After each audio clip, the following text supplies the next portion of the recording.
siis on meie patenteeritud riidepuu. Nii. Ja videopäevik, jah.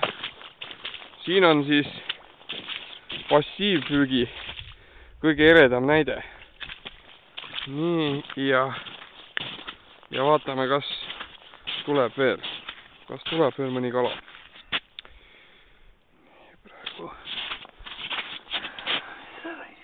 Nii. Väga äge vend on all. Jälle, ütleme, et ta... on sellise aeglase söögiga. Jah.